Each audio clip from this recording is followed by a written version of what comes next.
One of the great atmospheres in all of college basketball, the Herd at the Spectrum, Logan, Utah, and for the 93rd time, Colorado State meets Utah State. Good evening to everyone. Ari Wolf alongside good friend Blaine Fowler. And Blaine, these two teams met earlier this season, 96-92. Utah State gets the win. These two teams we expect to get up and down the floor, and there were two stars the last time out. Yeah, Chris Smith and Antoine Scott both went off in this game. It became a mano, back and forth, up and down the floor. 35 points each. How about 13 rebounds for Chris Smith? Two of the great three-point shooters in the conference. Chris Smith having a terrific senior campaign, averaging just under 15 points per game. Really become a terrific offensive player. He can do it inside, outside. He can get on the glass as well. Take a look at the Rams starting lineup. The glue guy, Joe Desmond. He is the only guy who's played all 4 years with Coach Larry Eustace. And Prentice Nixon, a true freshman who's earned a lot of minutes getting the trust of his head coach. Coach Duryea for Utah State. Jalen Moore will be one of the guys they look to. He and Chris Smith are the go-to guys. And Quinn Taylor getting his sixth start of the season, a redshirt freshman from Houston. I think Utah State going with a little bigger lineup. They've mixed it up a little bit this year, but the bigger lineup to try to get some defense. We saw the first matchup between these two teams, Ari, and there wasn't a lot of defense played in that ballgame. There's a lot of shots made. 28 made threes between the two teams. A veteran officiating crew, Randy McCall, Sean Lehigh, and Kelly Self. I think I've been following Randy around. He's been on the last 4 games I've had. Excellent officiating crew.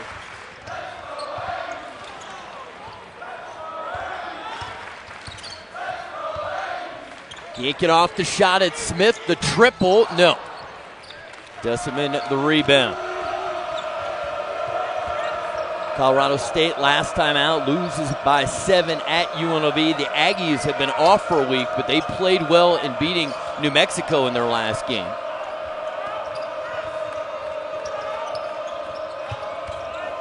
Antoine Scott with it. He connects on the three, and that could be a sign of things. He went 8 for 11 from beyond the arc. The Rams did lose by 4, but he was stunning, going for 35 points.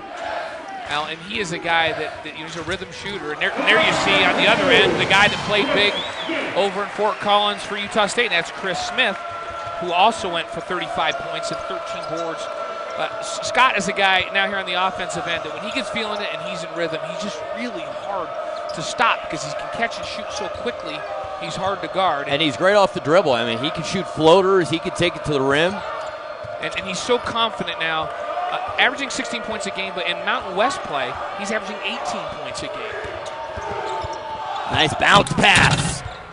Omagbo gets the dunk off the beautiful bounce pass. Omagbo has been playing very well in Mountain West play as well. He's now up near 11 points per game, 7.5 rebounds. That's 6th best in the conference.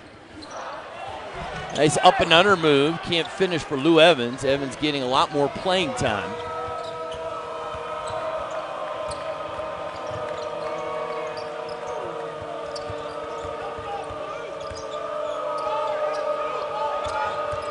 Here's the true freshman, Prentice Nixon, and that spins out. We're going to have a foul underneath. It's going to go against the Aggies. And that one's going to go against Lou Evans down low. The redshirt junior, they've got to keep him out of foul trouble. He gives them that size inside that they need at 6'9" and 230 pounds to be able to rebound effectively and defend the post.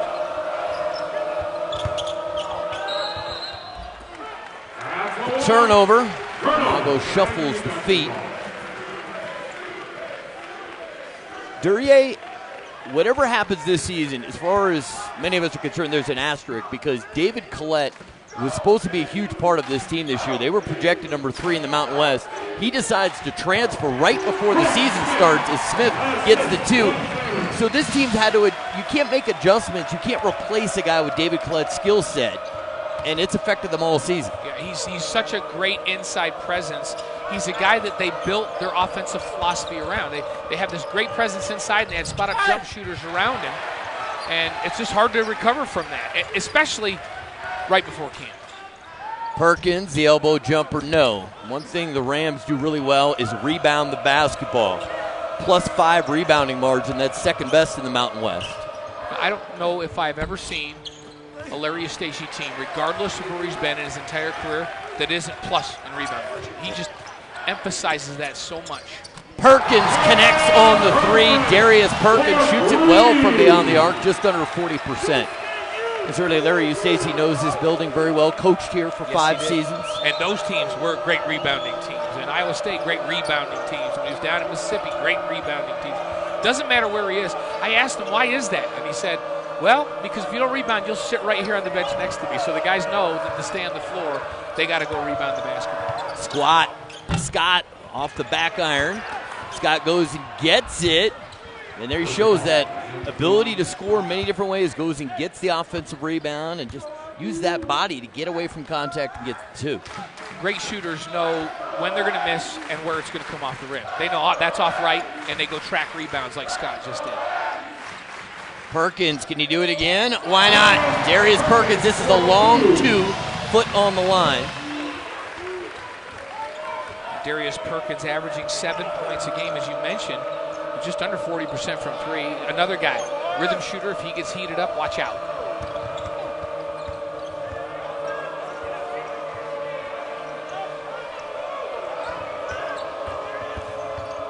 Nixon, almost a turnover. Antoine Scott tracks it down. Shot clock winding down. And the Aggies come away with it. A really good job by Taylor that time to come over and help. As the shot clock was going down, he came out to help on Scott, and he didn't leave him. He knew the shot clock was going down. He forced Scott to give up the basketball. Quinn Taylor going to work. Smith, the jumper. Three-pointer and the foul. Chris Smith.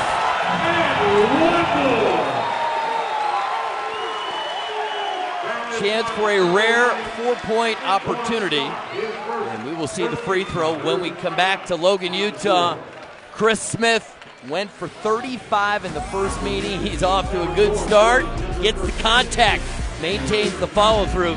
Aggies lead 12-7. We'll be right back with more Mountain West basketball.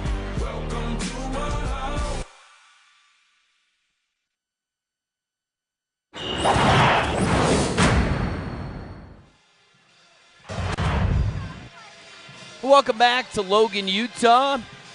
Cheerleaders having some fun. Aggies off to a good start. They lead 12-7. And the Aggies have already knocked down 2 triples. First time these two teams met, I mean, both teams were just fantastic from beyond the arc. Utah State 13 made threes. Colorado State 15 made threes. But it wasn't enough because the Rams went down. And right now, the Aggies at home shooting 62% from the field, almost 63%, 5 of 8 from the field. Colorado State just 3 of 7 to start this game. You know, these are both teams that when they get hot, they're hard to stop. And so it's so imperative that you play great defense right from the first tip. You let either one of these guys get going and feeling like they can make shots, now you're in for a 90-point ball game. You know what? There's nothing wrong with that, though. I'm all for it. I mean, who needs defense? Boring. It's boring. Coaches like it, but coaches like defense. We don't mind 90 to 90. That's Not fine. at all. That's fine. Who doesn't like to see made baskets? That's right. Jalen Moore at the top of the three-quarter court pressure. And so the Aggies go a little bit of a trap, and then they drop back into a 1-2-2 zone, a 3-2 zone with Jalen Moore at the point, trying to throw the rhythm off for this Colorado State offense by switching defenses up just a little bit here. John Gillen has come in the game for the Rams as Deciman travels with it. He wanted to pump fake it, but that foot just came off the floor. And the first time down the floor, so now that's the first time they see that deep defense out of the timeout. They don't react well to it. They look like they're a little out of sorts trying to understand where to get offensively, and they turn the basketball over. Utah State, a couple of subs, Julian Perry and Shane Rector. And Shane Rector, in the game against Colorado State, he went 3 for 4 from the foul line, including getting his own miss to get fouled again late in that game, hitting clutch free throws to seal the game. Changed a long way from home, grew up in the Bronx. And Jalen Moore gets the 2, high off the window. Moore, a junior from right here in North Logan, Utah.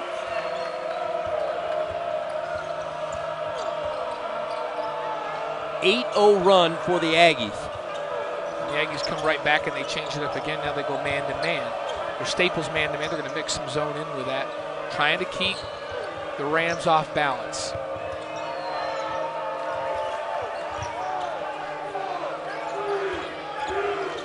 Antoine Scott, shot clock winding down. Dillon gets it off and can't connect. Good idea. Pass was not on target. Want to get the ball right back to Jalen Moore. Jalen Moore coming in tonight, 15 points needed to get to 1,000 in his career. Would make him the 37th player in Utah State history to get to 1,000. There, the Mountain West basketball standings. San Diego State no longer perfect. They are 12-1. And you see where Colorado State is. And Utah State picked third in the conference. But again, that was when everyone thought David Collette was coming back. David Collette leaves, and that's a big reason why they're not contending.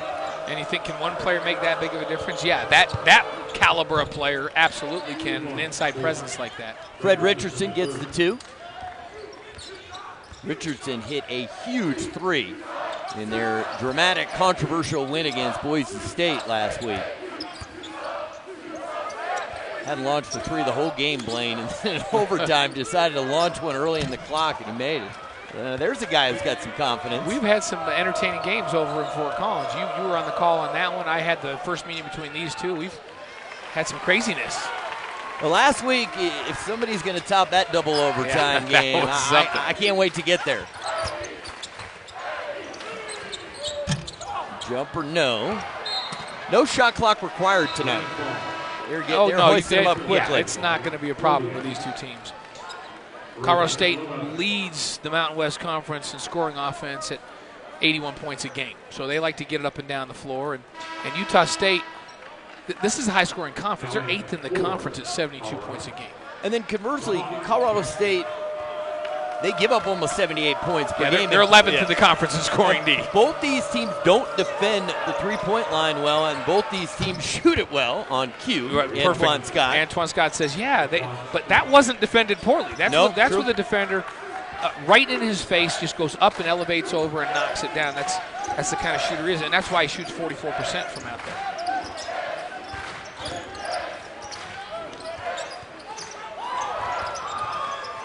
Moore, the extra pass. Easy 2. Elston Jones. Jones, a big kid, just a sophomore from Goodyear, Arizona. A really patient move by Elston Jones, too. Instead of taking it up on the side he was on and risk being blocked, he put it on the floor once and went to the opposite side of the rim. Scott gets by the defender. Oh, man. That's nice. Good-looking shot. See that spin off the glass? So he's outside. You push up on him, you get in his face, and he knocks down a 3 right over the top of you. So you're thinking, man, I got to get out there more. And this is what we saw over in Fort Collins. Every time Antoine Scott came down and did what he did, Chris Smith went down on the other end and did what he did. And it became back and forth, and man, was it fun to watch. You can barely even have time to look over at the stat monitor because shots are going up so quickly. Scott's already got 10 points in the game, and Smith has got 11. And when I was talking about it and they went right down and scored, was this Scott, you push up on him too much, he'll absolutely put the ball on the floor and go by it. And then your rotations have to be good. And I think you've got to defend him hard on the perimeter, and then your bigs have to do a great job of rotating and helping when he puts the ball on the floor. We opened the show talking about Chris Smith and Antoine Scott. They both went for 35 against each other. So far tonight, Smith and Scott already in double figures. Wish we could turn back time. Entertaining start. Utah State leads Colorado State 20-14, and Chris Smith, red hot, 4 of 5 from the field, 2 of 3 from beyond the arc. And both of these big scorers, Chris Smith and Antoine Scott, they're so hard to guard because they can do this and knock it down. They can go inside and convert inside. They can take you off the dribble. They're just complete scorers, both ends of the floor. Hey, they're worth the price of admission. Chris Smith having a great game, as you mentioned. 4 of 5, 2 of 3 from 3, 1 for 1 from the free throw line, and 11 points. And Antoine Scott, 4 of 5, 2 for 2 from 3, and he has 10 from Well, play defensive coordinator for me for a moment, Blaine. I mean, coming in, both these guys can score, going for 35 in the last meeting. So what can you do to try to take the ball out of their hands? You have to team defend them. So you can't go, hey, I'm going to put my best defender on him and they're going to stop him. Your best defender has to really push up defensively, under control, but push up on the perimeter, force them to put the ball on the floor, and then your big guys have to communicate and get over there. But that means your defensive rotations have to be sound. Antoine Scott not on the floor right now, so where will the points come from? And that goes through the hands of J.D. Page, redshirt freshman from Denver.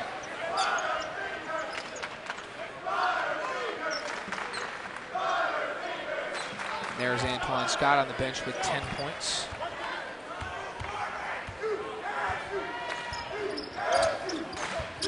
Shane Rector running the point. He's 9th in the Mountain West in assists.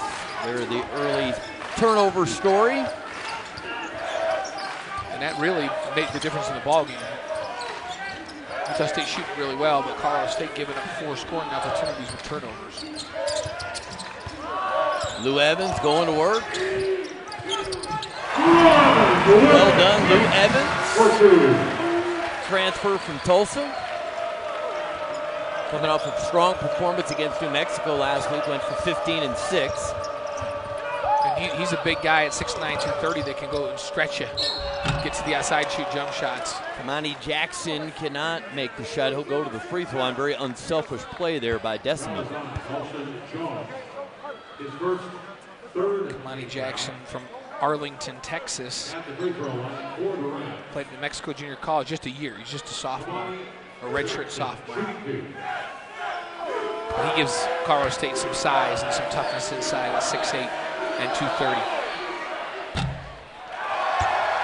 And he's a 55% free throw shooter. If that looked a little rough to you, there you go. All between the ears. I tell you, there's so many guys that struggle, and you go to shoot around and you watch them at practice, and it looks great. And then you come out onto the lights, and that second one was even more scary. Yes. That one, when he's shooting a free throw, you got to be really ready to rebound because it can come off anywhere. A good tip. Nice follow, Elston Jones.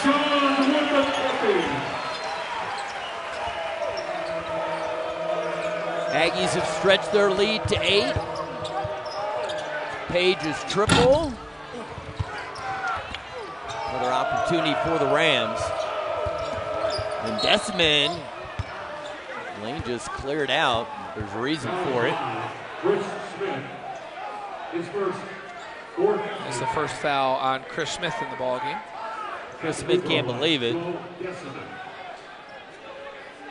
Joe Deciman, as you mentioned earlier, he's kind of the experienced leader on the floor for this basketball team. 3-time academic all-conference. That's impressive. Able to balance that. 3rd year as a starter. And he does a lot of things well, Blaine. In every statistical category, he makes a contribution every night. He's a solid shooter. Shot 3-point shooter. We just saw him put it on the floor and try to get to the front of the rim, which he does well. And he's played banged up a lot, too. Not the kind of injuries that are keeping him from playing, but the kind of injuries that you have to admire the guy who can play through it. You play with it, and it hurts, and you still get out there. So you're hurting, but you're not injured. And he's played through a lot. And I know that Larry Eustachy thinks the world of Deciman and what his contributions have been to that program. He's effectively the coach on the floor, the only guy who's been with Coach all 4 years in Fort Collins. Jalen Moore's jumper off the back iron, no. Gillen can score in bunches. He is quick, he's got great range, and he'll throw a dart in there on cue. Exactly what you're talking about. His 42nd made 3 of the season.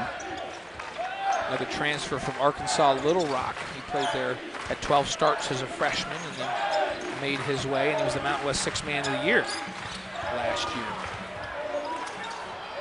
And they've started to bring him off the bench a lot more of late. The 6th game that he did not start as Perkins drills the 3. And it's 27-18. This game looks a lot like that matchup over in Fort Collins. The Aggies got a lead. The Rams had a big run and got back. The Aggies got another big lead. In fact, they had a double-digit lead in the second half, and the Rams battled back again. It was a game of streaks, and this one looks a lot like that game. Foul away from the basketball. I thought it was interesting right there. They decided to double Teal Daniels. Is that because they don't feel that they have enough size and muscle to defend him in the post? Yeah, one-on-one, his quickness is going to make it easy for him to score. So by their defensive rules, they're going to go over and double team him. Larry Eustace has been so successful everywhere he's been, and guys like us are fortunate enough to do this for a living.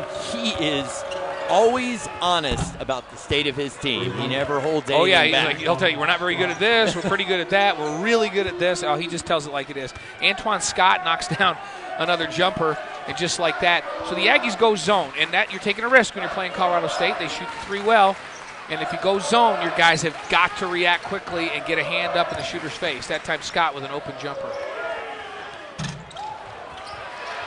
Long rebound. Aggies with a fresh shot clock. Perkins has been hot. In and out for Darius Perkins.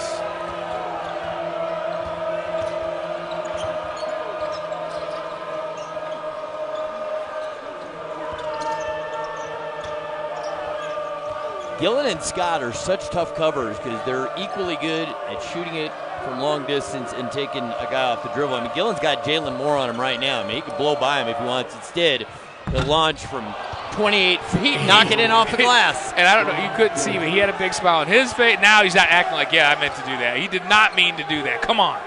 But Jalen Moore just looked at him and shook his head as if to say, really? You just did a fadeaway bank shot from 6 feet behind the three-point line?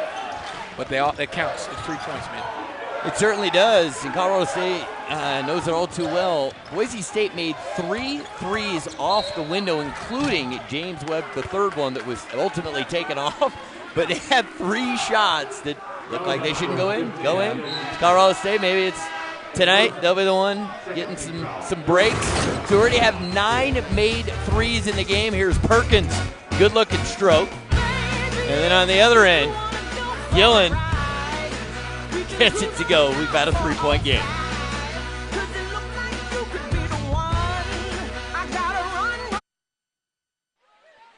(27-24) our score. 6:41 to go in the first half. And Antoine Scott, almost perfect so far, Blaine. 5 of 6 from the field, 3 of 3 from beyond the arc for a game-high 13. Just so hard to stop because he creates his own shot. And they run screens for him when he doesn't have the basketball. They come and bring ball screens for him when he has the ball. He can attack you off the dribble. If you back off, he'll just rise up and shoot it over the top of you like he did right there. So difficult to defend. That's why he's averaging 18 points a game in Mountain West play. Not very many guys that have the quickness and length to be able to defend him. And if you look strictly at offensive individual categories in the Mountain West, Antoine Scott is all over it. Threes made per game, points. In America, he says 25th best three-point field goal percentage in America. He's 37th in America in threes made per game. Guy's just a terrific offensive player. And imagine how good this team could have been if Gian Clavel had remained healthy. Through the first 10 games, he was averaging almost 21 points a game. He's another guy that can really fill it up. They are already impressive offensively, and they lead this Mountain West Conference in scoring. Imagine with him on the floor.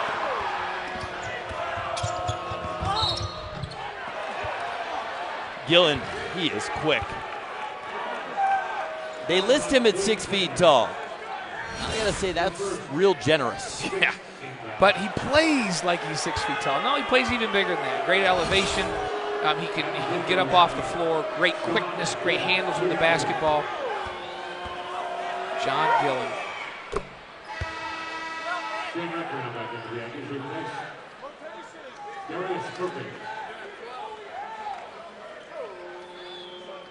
Gillen's points are down a little bit in Mountain West play, averaging over 12 points over the course of the season, 11 points in conference-only games.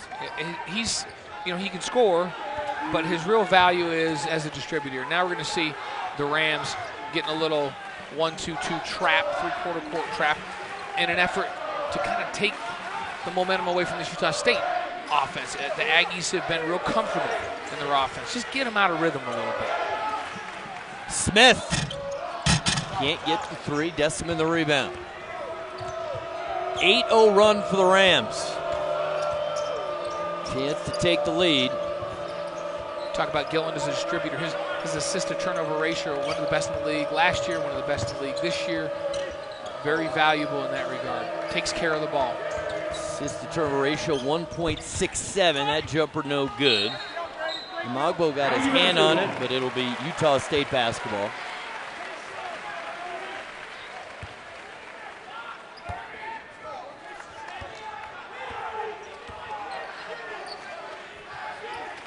Well, the scoring pace has slowed considerably. And the Rams now drop back into a 2-3 zone. So they go a little trap, drop back into zone. This time they just set up in the 2-3. It's a nice move there, just couldn't finish from Lou Evans. So if Antoine Scott and John Gillen play a game of horse at Moby Arena, who wins? I think Gillen wins because I think first of all, he's a great shooter. They're both good shooters, but I think Scott would make more deep shots. He'd keep backing up. He'd get on the three-point line and keep backing up until he went beyond John Gillen's range. I mean, we've seen John Gillen shoot it from 26 feet already tonight. Well, and then he would also go and do all kinds of crazy double pump, double clutch, left-hand spin. I'm not saying Gillen can't do that. I'm just really impressed with Antoine Scott. And I think Antoine Scott could probably, if dunking's allowed in the contest. When I play anymore, that's the first thing. Okay, but let's establish the rules. First rule is no dunking allowed, unless we have a mini tramp. Yeah, I was going to say, if there's not a trampoline or a 7-foot hoop, I don't know who you're playing with. I can still dunk on a 7-foot hoop. Just for the record. Just for the record. Good to know, in case it comes up. Rector, the three. No. Daniels, the rebound. Rector's been really solid out there, 38% from that three-point line. He's been a comfortable shooter. That one was strong. 10 straight points for Colorado State. I can't believe Scott didn't launch that the second it reached his hands. Now he will. Thought about it too long. And we talk about him being a rhythm shooter, and that's it right there. When he takes too long. And the same thing right there. Lou Evans thought about it, and then rethought about it, and then put the ball on the floor once, and then rethought about it again. That's not shooting in rhythm. Well, at the pace they're playing, everyone's going to get their shots. If you get it up. Deciman. And he is bumped. Quinn Taylor got him on the body.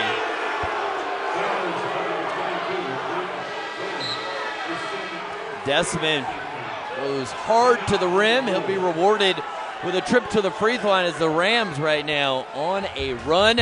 They've got a chance to extend their 1-point lead when we come back to the Spectrum.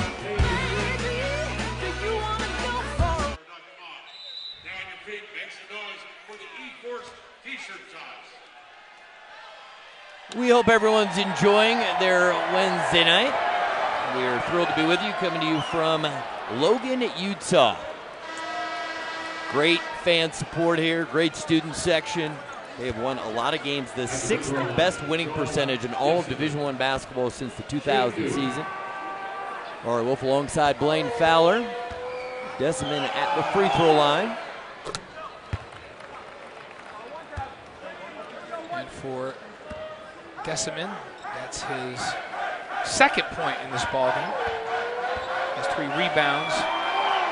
He's been active, but he left it to the guys outside, knocking down shots in this one so far. One thing you could say about his game is he lets the game come to him. He does not force the issue much. We see the Rams extend that three-quarter court trap again. Mix it up a little bit, and they drop that back into a 2-3 zone. Smith to Moore. Basket and the foul. Wow, really nice attack of that zone. So they move the basketball, create a seam. Then from the left side against that zone, they attack that seam, forces the zone to collapse, and he kicks it opposite to Jalen Moore. That's just like you draw it up. That was beautiful. Chris Smith and Jalen Moore's numbers are so close coming into this game. It's almost creepy. They both average 14.7 points per game. They both average 5.7 rebounds per game. They're separated by just 1 rebound on the season.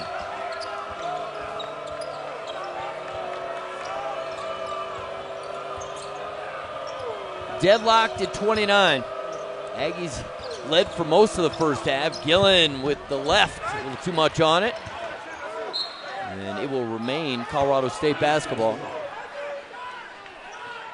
Gillen can't believe he missed.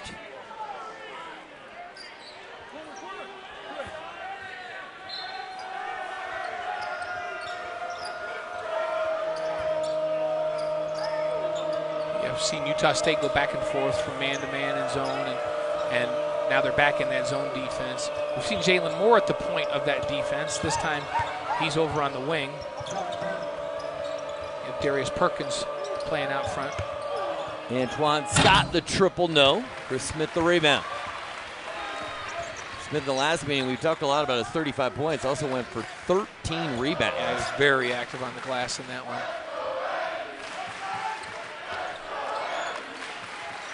Yeah, this one, it started off in the first 6 or 7 minutes at the pace of that game as Lou Evans knocks down 3 over Fort Collins, but in the last 12 minutes, it's really slowed down where teams are getting back, not transition buckets, and just as I say that, bam, back-to-back threes, just like that. And that was Joe Deciman, who has not been hunting shots. He's been, like as you mentioned, Ari, waiting for the game to come to him. And they had a lot of threes this season, 47 made threes.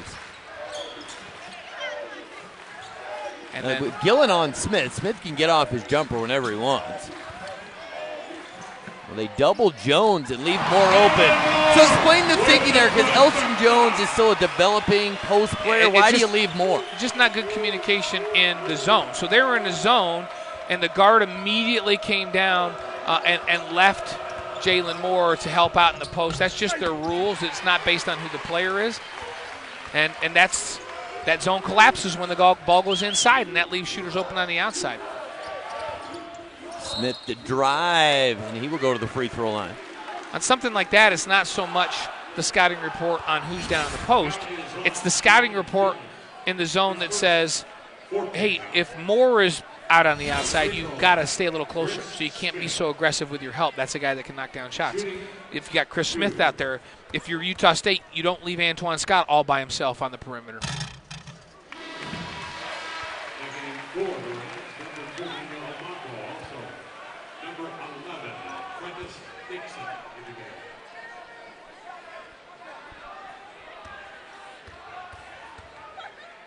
And another key stat in that game against Colorado State, he was 11 of 12 from the free throw line. Yeah, money from the free throw line. He's been solid all year long, just under 75%.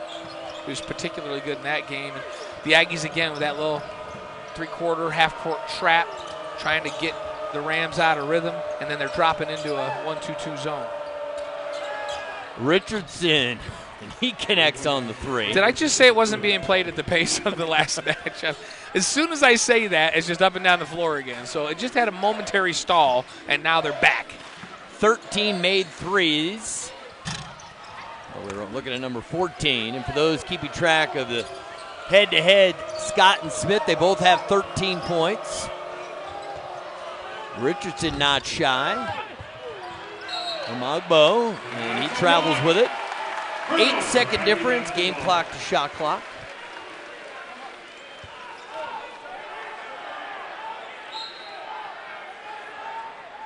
Utah State will take a timeout.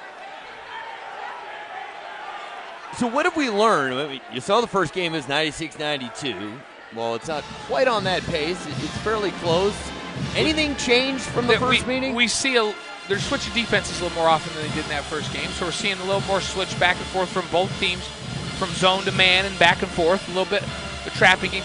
They're just doing things. They can't get away from who they are, but they're doing things to try to disrupt rhythm a little bit so these teams just don't come down. Don't even have to look at what the defense is, get into their offense and fire up a shot. That's a recipe for a 96-92 game again. So, this one's tracking in the 70s or low 80s right now. And it's probably because of that. They're having to take a little bit longer to get into their offenses. But, these have not been great defensive basketball teams this year.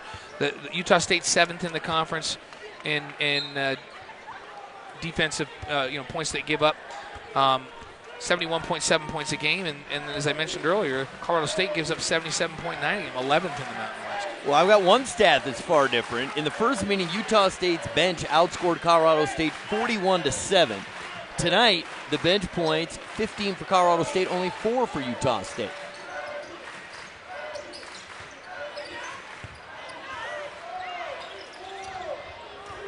Perry's got to get this up. More Perkins. He lost the handle on the way up. And shot clock violation. Boy, and that's out of a timeout. Tim Duryea drew up a play. He wanted the guys to execute, defended well by the Rams, and to not get a shot after a timeout when you drew one up is disappointing for Tim Duryea. Expects him to go out and execute that. Well, and also, you didn't have Chris Smith or Jalen Moore touch the ball on that possession. And here comes Gillen. Amagbo leaves it short. Opening half is complete. Utah State looking for the season sweep against Colorado State. This is the 93rd meeting all-time between the Rams and the Aggies. And Utah State will take a 37-35 lead into the half. Don't go anywhere. We're going to come back. We're going to look back at the first half. We'll get some analysis from Blaine Fowler. We'll talk big picture Mountain West. The season's starting to wind down, but we've got a great one here in Logan, Utah. We'll be right back.